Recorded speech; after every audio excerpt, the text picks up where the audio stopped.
So Shirley, thank you for joining me again.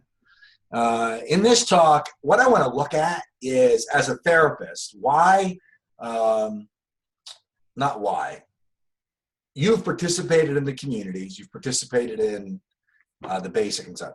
I'd like you to share with me, and help me phrase this question if you'd like. Help me share with me the value for people and their participation in the community. Or why do you think the participation in the community makes such a difference for people? But that question is so leading. Now, how do you want to, like, what's the question that you want to ask? So the question, I would say, I want to distinguish community. So are you speaking the community at large? TMD has a community? Yes. So we're talking about the TMD community. Yes. Okay, great. Yeah. So the value for is it the value of the training? For the training, is that what you're saying? Or the value of the community? Well, it's interesting. You know, I appreciate what you're saying, and that's in part what I'm looking to distinguish, that you have the trainings, right? Basic, advanced, yes, et cetera, right? Mm-hmm. And then you have people who are committed to putting those together or operating in the community functions, the weekly meetings, the conference calls, the social gatherings, that aspect. Yes. Okay. Can you speak to that? Do you want to speak to that? Yeah, I'll speak to that. Yeah. So in my community, in the community up here in New Hampshire, there's been a community in New Hampshire on and off for, like I said, the 10 years since I've been involved. And I know for myself, I can speak for myself, that the connections I have in the community and the ability, the opportunity to continue to have the conversation meaning the conversation TMD, right, and the tools that come with that conversation, right. The power of that, of having access to that that resource in the community is incredible. I want to develop that. Like when you say conversation, you're talking about a behavior. Yes. Yes. So I'd like to develop that. You know, what do you mean by conversation, and how does that behavior impact people? So the conversation is actually accountability, responsibility, commitment. So it's language. It's communicating in language that supports behaviors that affect how people's lives operate. So, like, for example, people can't make excuses. Right. People can't make excuses. People can't be vague.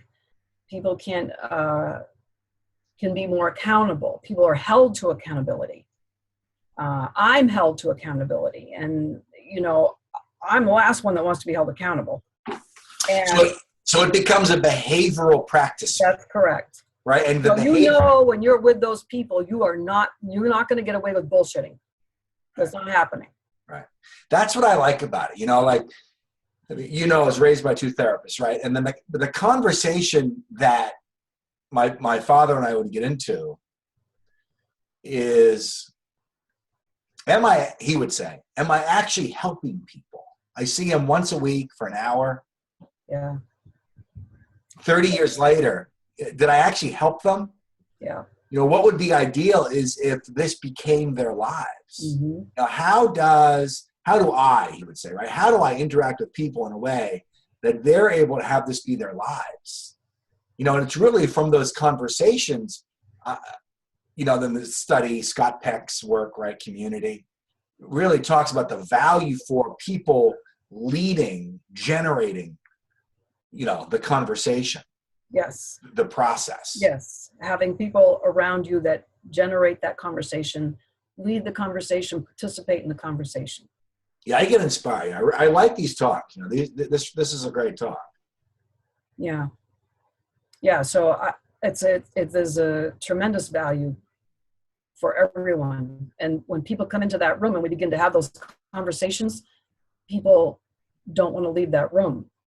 People, as much as people avoid, that when they're held accountable, there's a lot of power in that. There's a lot of personal power in that. Yeah, I think our talk is like a high level talk that we're not giving, the conversation Yeah. justice. Yeah. So for example, what I've experienced, and I want you to share your experience, when people come out of the basic training, they're excited, they're all fired up, they've had wonderful experiences. And as they begin to interact with people in the community, they see their fears to be honest. They see their fears to be radically honest, right? To expose themselves. And as they observe others and as they see the value for exposing themselves, they find greater insight into how they sabotage their performance, therefore how they can create new behavior that correlates to the goals they want to create. I don't know. I mean, and then you expand it, a year later, you've got the possibility of, leading a guest event or leading a meeting or leading an intro call or whatever it might be. And then that further develops one's capacity to listen, right? To listen for what creates barriers in other people's lives. Yes. That's the part that, I think is so difficult for people to get. Listening, speaking. It's actually all in what you can hear. That's right. That's so right. I don't know. Do you want to speak to that? Well, there's so much about that you could address, that I could speak about. It's people, it's I so relate to what your dad said about, am I really helping people? 1 hour a week, you watch people come and go, and I do. And it's like, and there's an element of frustration with that because it's people don't. It's so hard to get people. It's like the fear. It's like you're dealing with fear all the time, and then dealing with the fear all the time, it's hard to get people to. I don't even know where I'm going with this. Do you mean open up? Well, yeah, I do, but stay open. I think stay open is the issue. I think people. Yeah, go ahead. What I was interpreting from what you were saying is that if you want to find out who somebody is, create with them. And when you're creating with them is when you have direct access into the way the mechanism operates. Yes. I think that's what you're talking about. Yeah. Yeah, I think so too. I'm correlating that to what that would look like. And I think you're right about that. It's the development of the trust that gives you the capacity to be with them in a way that they're open and I'm open. Like it's a real like it's beyond what's being said. It becomes that. It's beyond the facade, or it's beyond the safety mechanism. Yes. Sure. Or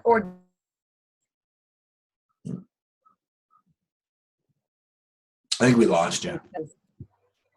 Can you say that again? I think we lost you. It's listening beyond what's being said. The capacity to listen, which is the bigger part of communication anyway, right? I mean, the listening is what develops the communication or drives the communication. If depending on the listening. As I do work with companies, I'm really finding the same value in the company, meaning the community is a culture and has goals and objectives. And then I interact with people in the community to achieve the goals and objectives. That's what the corporation is. The corporation is really that same context. So I'm finding a lot of value in working with the leaders of the company to build the type of culture that creates the space for others to open up and to strive past their limitations. It's really the same conversation. It's rather inspiring, actually, to consider that our organizational context, right, the organizations, our business climate can become a transformative climate. Yeah. I think the conversation, if it's a human being you're speaking to, the conversation is always going to be the same, and the secondary thing is what they're doing. Sure. Yeah, I get that. Yeah, I get that. So regarding community, the value for community, as a therapist, anything else you want to share? The value of community, I can't, it's hard to put into words the value of community for me. I know there are people that are going to confront me and hold me accountable. And that person who came into the basic training 10 years ago, so defensive and so resistant, I still deal with that. That still comes up for me. Mm-hmm. And there are people in this community that will confront that. And of course I don't like it. I mean, I still have that piece that comes up for me, but at the same time, there's a comfort in knowing that they know me and they care enough about me to do that. Mm-hmm. So it's I look forward always to getting together with those people. It's the most alive I feel in my life when I'm having that conversation. Mm-hmm. That's great. Thank you for sharing. Yeah, for sure. Okay.